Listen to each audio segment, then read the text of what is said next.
I'm going to start off. I think it's excellent to know from a surgeon that you, John, prefer the REBOA for the thoracotomy. So because it could be some surgeons worry, couldn't it, that they get out of job, wouldn't it? How does that REBOA work on the tamponade, John?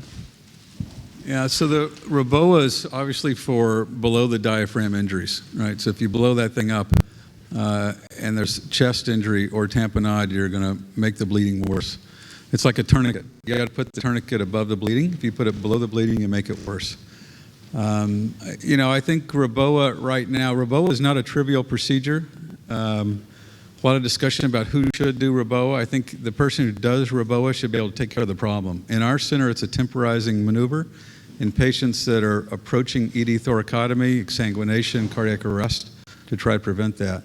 The other place is when you had really bad pelvic fractures and you put the REBOA upright, the bifurcation of the aorta, and temporize those things until IR comes in, or you go up to whatever you're going to do, however you're going to manage bad pelvic fractures in your hospital. In our center, we've done now probably a total of 50 REBOA cases, and it's done by surgeons, not by ER doctors. We put the REBOA in the emergency department and go right to the operating room. Using ultrasound conditioning? So the question was, are they all open or some percutaneous, and it depends. We are putting more femoral artery lines in. Where you've seen more thoracotomy rate go down, because our thoracotomy rate is unchanged with REBOA because we never open the chest on those patients, and ours are for thoracic injuries primarily. But there are a lot of the REBOA cases that are in the published literature, it's being put in semi-prophylactically when people have blood pressures of 70, 80, when there is some debate as to, well, should that patient go straight to the IR suite or the operating room, and are they going to benefit from half an hour or 45 minutes earlier control, or are you just wasting time? And I think that's a much less clear group of patients, but a much larger group of patients, and so there's a lot of questions to be answered about REBOA before deploying. So we see ourselves as testing an innovation rather than deploying a validated intervention. Thank you. How many minutes do you reckon a REBOA procedure takes pre-hospitally? Like 3, 5? So we have a time limit on. They're only allowed one pass at REBOA at the vessel, and they have a separate person who is counting down the time, and they have a maximum of 10 minutes to achieve the intervention. And it also essentially requires us to deploy 2 pre-hospital medicalized teams to the patient in order to achieve it. So it's a much higher level of care than even normal patients in London get. We have a Twitter. Yes, and it's a question for Dr. Dutton. Could you comment some more on the usefulness of pulse oximetry as a perfusion marker? It's really sort of all or none at the moment. If the pulse oximeter is working, the patient has perfusion of their finger, and as I said, in almost every circumstance, you can then assume that they have perfusion of critical organs, at least heart and brain, at the same time. If they have no pulse oximeter signal, which is much more common, and seriously injured people, you don't know where you are. They could be okay and just very clamped down. Now, 2 liters of blood in a 2-liter space, or they could be closing and undying. One, as a tool to monitor resuscitation, the return of the peripheral pulse ox signal is actually quite reassuring as well. So a sign you're on the right track with fluid administration and vasodilation. Just to comment about REBOA again, and I Louder. I'm not taller.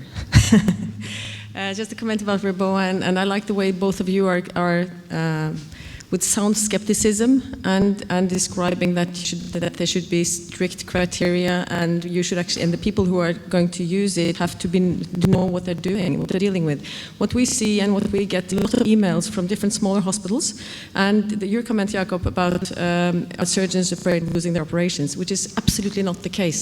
Surgeons are frightened of operating on trauma cases, so they look for any kind of escape. And that means if they could put in a balloon instead of operating, they'd be happy to just hide the problem. And the timing issues with the REBOA, the fact that it has to be subdiaphragmatic, put in the right place, it needs training programs and so on and so forth, and you have to do it more than once a year. I think that calls for some caution, and the problem now is that we get all the emails from smaller hospitals where they say, so how do we make a program to start using REBOA before we send our patients to you, which always takes more than 2 or 3 hours. So I think there's a lot to be done in that field before it's just a very popular gadget that we can start putting in. It's actually not the question. Any other comments or even questions? I have a comment for Rick. So I'm going to disagree with you about the usefulness of ultrasound in those patients. For a number of reasons. Number one, it wastes time. There's a lot of fiddling and trying to get good views and things when you could be in there already, or you could be feeling the heart through a thoracotomy if you needed to do it. And actually, I don't think it helps your decision-making over and above the monitor trace and things in the majority of cases. So, there's a difference between a heart that is not doing anything because you can't see it doing anything and a heart that is still alive and may respond to resuscitation. So a lot of people love using ultrasound for these cases. I personally don't see a huge place for it. I don't know what you think. So I think if you had longer time, you would say you do both, right? So you hook up the leads, you examine the patient, you do the ultrasound, you make a pretty quick decision. The ultrasound is nothing more than a screening test. It's not a definitive test. So if it gives you information that is consistent with your clinical scenario, all this is being done in 30 seconds, it's useful. When you can't see the views or you can't see the abdomen, then it's like you never did it. By definition, a screening test, only useful when positive, not negative. Yeah, and I'll mention there's really two different parts to the discussion here. Screening for ED thoracotomy using the ultrasound, I agree. Sometimes it works, sometimes it doesn't. Sometimes you get a very quick positive and you know exactly where you're going with confidence. A lot of times it would be a concern about wasting time, I agree. But for most of us in the room doing the rest of the resuscitation, after you head back to the operating room with your anesthesia folks, as a monitor for resuscitation in the operating room, I really don't think there's anything better. And TEE, intraoperative TEE, is really probably going to give you the best guide to fluid therapy during the damage control or resuscitation. And so that TE is what we would use as well. And I think if you look at these hearts with the chest open who undergo resuscitation, a common problem is over-resuscitation and over-dilatation of the right atrium, right ventricle, which is an absolute harbinger of near death, is over-resuscitation, overstretch. I just had a comment in terms of TE, working with Rick for years. It's not only the fact that we're looking at resuscitation, because these patients are elderly with multiple comorbidities. We may have somebody with a 25% ejection fraction that just crashed their heart, and I need to treat them almost like a cardiac case coming off pump as I resuscitate them. So using TE in those cases, I think, are invaluable. That was just a comment. Yeah. But often that 25% ejection fraction is because the heart has been shocked for so long that you have primary myocardial dysfunction. Well, that's another scenario. Yeah, so I mean, I think in general we don't monitor the heart well enough during all trauma cases. I think the problem with TE is interpretation, and it often leads to over-resuscitation. And so it also depends on how you use it and who's what you do with the information. But is it fair to say that in the pre-hospital setting, TE would be rare, right? So since this is a pre-hospital session, maybe we move on. We don't distinguish between the pre-hospital and the in-hospital environment. Did you have a question? No. Okay. So I think, yeah, we have a question here. Can you move to the mic, please? It's just a comment for Professor Dutton concerning different kinds of monitoring. What do you feel about pre-hospital capnography? It can both be deployed in the nasal catheter or on the tube. Yes, so to Dr. Holcomb's suggestion of extending optimal hospital care into the pre-hospital environment, in Baltimore at least for now 25 years, there is a capnometer attached to the ventilation bag in the trauma bay. So first breath capnometry for every patient, every airway event. Absolute standard there now for 25 years that anything involving the airway must have a capnometer and measurement.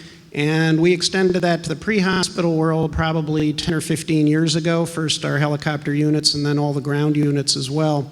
It is very helpful. There's some training involved for the medics, but the most use we've found, aside from knowing the tube's in the right place, is not hyperventilating your brain-injured patients. We've actually trained our medics pre-hospital to control their ventilation somewhat. Okay, in the so crashing patient, you would also expect to see a fall in the CO2 exhalated. Yes, and I'll give you that as a plus. It's not at all uncommon for us, it was not uncommon in Baltimore, to intubate somebody in extremis within moments of arriving in the trauma center, and the first breath end-tidal CO2 in that situation can tell you an awful lot about the patient's perfusion. There's an excellent study about pre-hospital CPR looking at CO2 monitoring. If the ambulance rolls up and the first breath the medics get is less than 10. We're centimeters of water in America, but under 10, there are no survivors. But if it's higher than 10, if the patient's actually making CPR, making CO2, they actually have a chance of surviving. I believe the same probably applies to hemorrhagic shock patients, but we've never done the study. Thank you. okay, so last question.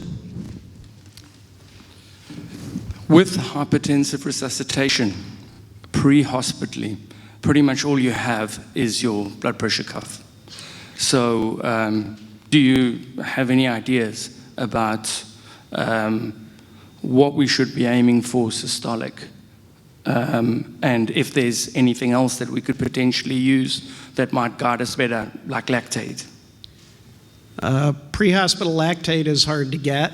I didn't mention lab values in my talk, but sure, following pace deficit and lactate levels are a tremendous way to follow resuscitation, just not so useful pre-hospital. I'll let John comment, but some of the protocols coming out of Iraq and Afghanistan in the war dispense with blood pressure cuff and simply did the patient have a palpable pulse or not. Again, if they have a palpable pulse, or I would argue a peripheral oximeter signal, they are adequately perfused for the moment.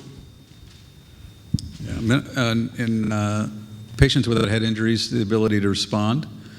So the verbal part of the GCS, a palpable radial pulse, as Rick said, and that really goes back to Cannon from World War I, first described this pretty clearly. Beecher reiterated lots of animal data with Charlie Wade and Jill Sandine on popping the clot in pigs that occurs at about a systolic pressure of 80 or so.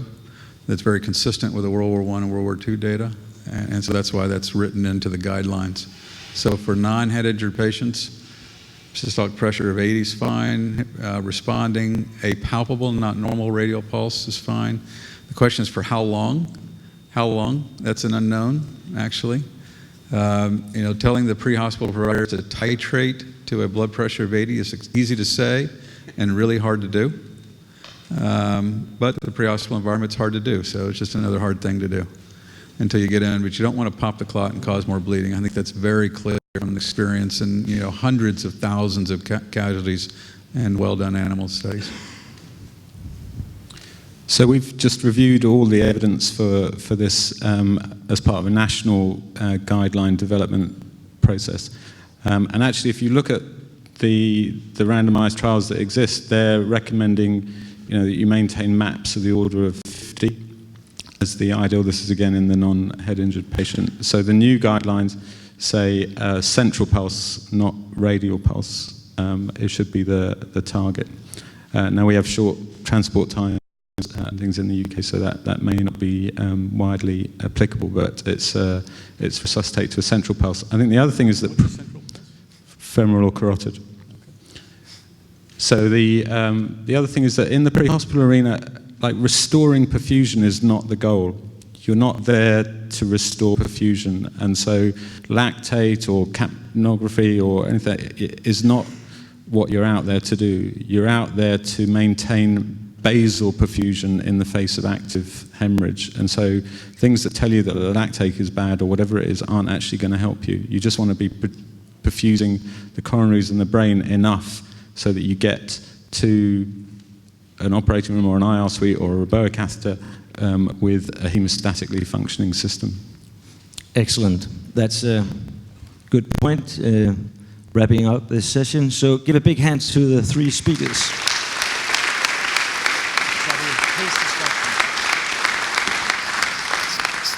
And remember that you may not be able to have a CT scan in the pre-hospital setting, but you can always do a retinal scan. You look at the patient and do what Professor Dutton says,